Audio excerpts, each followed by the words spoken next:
안녕하세요. 고품격 허세 방송 허세 미술관의 이한입니다. 옛날에 학창 시절에 미술 시간에 어떤 일이 있었는지 막 추억을 떠올리다가 내가 그 당시 돌아가서 미술 그 시험 있잖아요. 중간고사라든지 이때 문제를 잘 알아맞힐 수 있을까 이런 생각을 해봤어요. 내가 그리고 우리가 지금도 뭐 다르진 않겠죠. 교육은 안 바뀌니까. 그래서 어떤 문제를 풀고 좌절했는지 한번 보려고 제가 중학교 예시 문제를 지금 풀어보려고 해요. 그러니까 저는 미대에 다녔고 나름 우리나라에서 꽤 알려진 그 미대에 다녔어요. 미술에 대해서 그렇게 무식하진 않겠죠. 최소한 일반인보다는. 근데 제가 이 중학교 문제를 풀었을 때에 어떤 반응이 있는지 궁금하지 않으신가요? 예, 그 재밌게 좀 봐주시기 바랍니다. 그리고 이 문제들이 어떤 문제가 있는지 저는 그거를 조금 그 이야기해 보려 해요. 근데 어떤 블로그에 들어갔는데 이 블로그가 뭐 그 좋다 나쁘다 이런 게 아니라 그 중학교 학생들이 어떤 시험 문제를 풀고 있는지를 보여주는 거니까 이 블로그를 뭐 좋다 나쁘다 이런 건 전혀 아니고요. 그 블로그 이름은 뭐 밝혀도 되는지 모르겠는데 그림 있는 카페라는 블로그를 우연찮게 들어가서 중학교 학생들이 어떤 문제를 풀고 있는지 이제 보게 된 거예요. 지금 다음 작품을 보고 아래 물음에 답하여라 이렇게 써 있어요. 그래서 이거 이제 블로그 때문에 이게 이제 가나 단데 이게 좀 잘못되어 있죠. 어쨌든 자 1번 문제가 이 나에 대한 문제예요. 1번 제목 1번 1 제목은 피에타다. 2 레오나르도 다빈치의 작품이다. 3번 대리석으로 제작된 것이다. 4 르네상스 시대에 제작되었다. 5 예수의 죽음을 슬퍼하는 성모 마리아의 모습이다. 이거는 좀 쉽죠? 예, 다빈치는 아니죠. 우리 미켈란젤로 피에타. 근데 이게 좀 아쉬운 게, 이런 게 있어요. 이게 솔직히 암기를 위한 그 미술 시험이면 안 좋잖아요, 솔직히. 그래서 이런 작품들은요, 솔직히 그냥 쿨하게 연도 까고 시대 까고 그 전제하에서 문제를 주는 게 훨씬 낫지 않을까요? 그나마 요거는 그냥 팩트니까 별 논란은 없어 보입니다. 2번. 자, 전 처음에 이 문제가 좀 이상했어요. 위 작품의 공통된 특징이 아닌 것은 아닌 거래요. 풍부한 양감. 풍부한 양감? 양감, 이거 상대적인 거 아닌가? 양감? 그리고 인체의 비례. 2번. 3번 인물의 동세. 재료와 대칭감. 인물의 조화와 균형? 이게 무슨 문제가 이래. 공통적인 게 아니래. 재료와 대칭감. 일단 확실한 거는 재료가 다르죠. 이거 대리석이고 이건 이제 브론즈니까. 요거는 뭐였더라? 대리석이었나? 헷갈리네? 근데 이게 4번일 거예요, 4번. 4번 아까 본 거 4번으로 정답 본 거 같은데 풍번 양감? 풍번 양감 이거 상대적인 거 아닌가? 여기 작게 묘사돼 있고 예수님도 약간 좀 말라 보였는데 인체 비례가 공통적인가? 인체 비례가 어떻다가 공통점이다 이게 나와야 되지. 인체 비례가 공통됐다? 비례 다 다른데? 이게 무슨 문제야? 인물의 동세? 인물의 동세가 공통적이야? 딱 앉아 있고 이건 들고 있고 이거는 엄청 역동적인데? 완전 다른데 다? 그럼 이 인물의 동세가 정답인가? 인물의 조화와 균형? 조화롭다. 조화롭다 이거는 생각하기 나름 아닌가 이것도? 그래서 일단 재료가 완전히 다를 땐 이게 4번 같은데 4번 정답 볼게요. 문제가 나빴어. 이거 말도 안 이거 문제가 이상하잖아요. 풍부한 양감? 이거 생각하기 나름이고 인체 비례가 어떻다 이걸 말해줘야 될 거 아니야. 비례가 공통적이야? 전혀 다른데 다다? 인물의 동세? 다 다른데? 뭐야 문제가? 어쩌자는 거야 이거?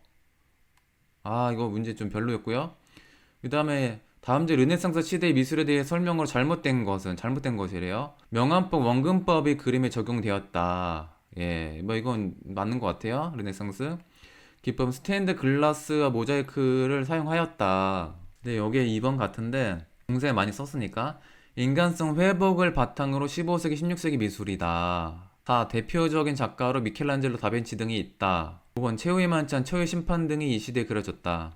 자, 딴 거 맞는데 일단은 중세라는 걸 강조하려고 스테인드 글라스 모자이크 요거 이제 중세 때 많이 이제 썼던 기법을 예로 든 것 같은데, 근데 스테인드 글라스 넣으면 안 되지 않나? 왜냐면요, 스테인드 글라스는 중세부터 근대까지 성당에 계속 연속적으로 계속 들어간 양식이거든요. 그래서 중세에만 한정됐다고 보면 좀 안 되지 않나? 스테인드 글라스 꼭 서구 유럽 거 아닌데? 기원은 다른 쪽 건데? 저 중앙아시아인가 저쪽? 그리고 이 말 너무 잘못됐습니다. 이제 르네상스 인간성 회복을 바탕으로 15세기 16세기 미술이다. 15세기 16세기 미술 맞는데, 그렇죠. 인본주의라고 해서 인간성 회복이란 말로 좀 대처해서 말 쓴 것 같은데, 이게 인간성 회복인가요, 르네상스가?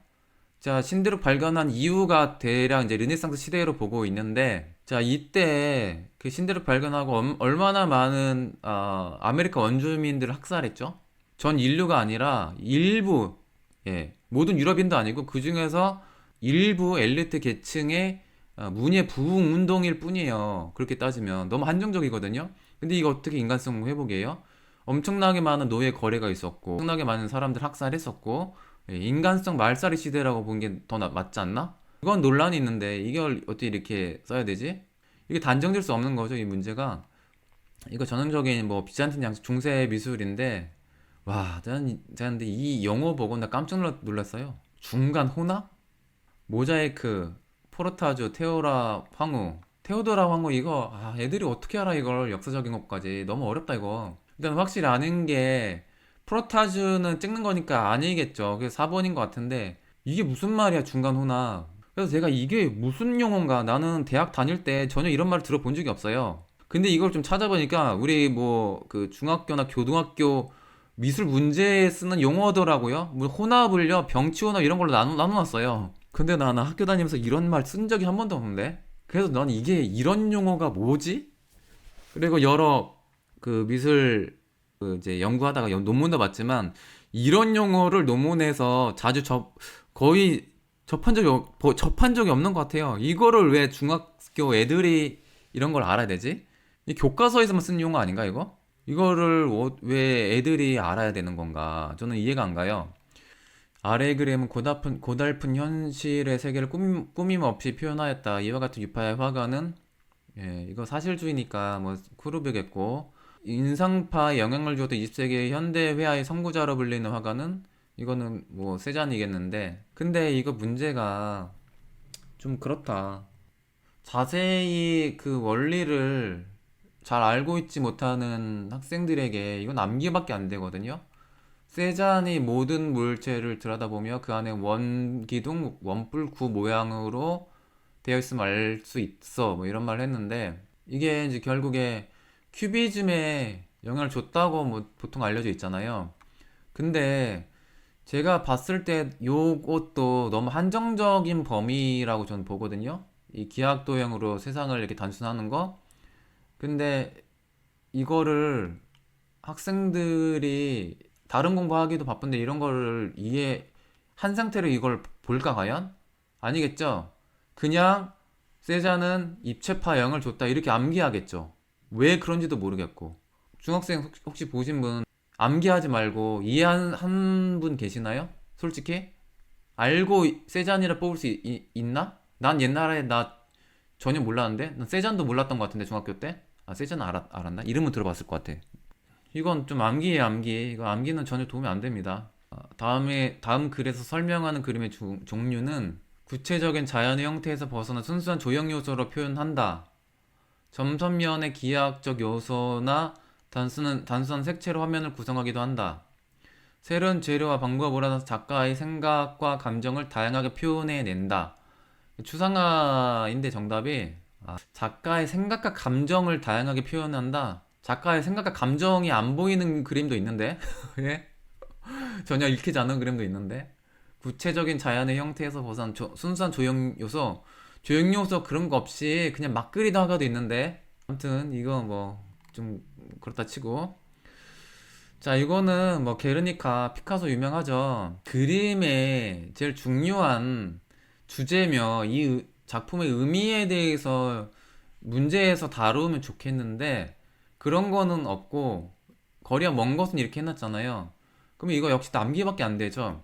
이 작품의 제일 중요한 의미는 그 인간의 그 처참했던 비극적 역사를 담은 스페인 내전을 기록한 그것을 피카소의 좀 색다른 눈으로 재해석한 그림이잖아요. 예, 이게 되게 중요한 거예요. 거리가 먼 것은, 예, 이거는 일본이겠는데, 이거는 솔직히 저도, 나 이런 말 못 들어봤는데, 최근에? 왜 이렇게 어려운 말을 하지? 제가 무식해서 그런지 몰라도 저 이거 사전 찾아봤습니다. 이게 무슨 뜻이지? 사생화? 사가 죽을 살짠가? 근데 무식하게 이런 생각 드네. 죽음과 생과의 그런 그림인가? 근데 무식하게 이런 생각해봤는데 이게 무슨 용어지? 나 이런 용어를 들어본 적이 없는 것 같은데? 미대에서도 조차? 미술 분야에 계신 분, 이 말 많이 들어보신 분 계시나요? 전 무식해서 이런 말 잘 못 들어봤는데. 자, 이게 상상화의 반대말이래요. 그러면 그냥 사실화라 그러면 되잖아. 근데 왜 굳이 이런 쓰지도 않는 말을 왜 쓸까? 쓰지도 않는 말을 왜 교과서에서 써야 될까요?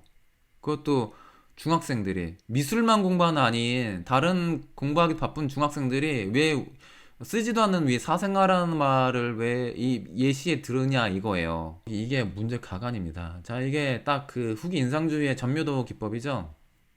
제가 말한 게 이 혼합이었어요. 감산혼합이면 뭐고, 가산혼합은 뭐고, 회전혼합은 뭘까? 중간혼합은 뭐야? 병치혼합 이게 뭐야? 제가 이게 무슨 뭐 이상한 용어가 다 있네 해서 봤더니 거의 역시 교과서, 예, 문제풀이 미술에만 나오는 용어인 것 같아요. 학교 다니는 내내 저 미대 다녔다 했잖아요. 미술대학 다니는 학생이 무식하게 이걸 몰랐어요. 근데 이게 왜 중학교 문제에 나오는 거지? 내가 모르는 이런 용어? 이런 용어 나 논문에서도 잘 못 봤는 것 같은데 후기 인상주의에 제가 논문 팠을 때 이런 용어를 이렇게 체계적으로 정리한 걸 저 본 적이 없는데요. 그래서 회전혼합이란 게 옛날에 미술 시간에 기억이 났어요. 팽이 돌리면서 이렇게 확그 돌아가는 그런 혼합을 회전혼합이라고 했던 것 같아요. 이거는 기억 속에서 얘가 맞아 이런 걸 배운 적 있는 것 같아 중학교 때. 근데 이게 왜 필요하지? 이런 용어가? 원색을 가지고 여러 개의 이제 원색을 이제 찍었을 때 멀리서 보면 이게 색이 자연스럽게 이제 채도가 낮아지는 그 효과를 그 점묘도 위주로 이제 후기 인상주의 화가들이 이제 구사를 했죠. 쉐라 같은 화가가 이거를 병치혼합이라고 이제 부르는 거예요. 아니 이 어려운 말을 왜 애들이 알아야 되냐고. 그냥 점묘도로 하면 되잖아. 예? 점묘도 기법. 예? 차라리 이거 뭐였더라? 그거 분할주의 맞아. 분할주의야 이거. 분할주의란 말이 더 맞는데 안 써요. 이런 말을 왜 중학생들 알아야 되지? 아, 우리 학생들 불쌍해. 나도 이렇게 배웠을 거 아니야. 이런 거 암기하느라고 쓸데없이 시간 낭비했을 거 아니야. 와, 진짜. 자, 요거 참 진짜 어렵겠다, 애들. 자, 이게 다음 그림에 대해 설명이 잘못된 것은 뜨거운 추상화가인 폴룩의 작품이다. 뜨거운 추상이란 말.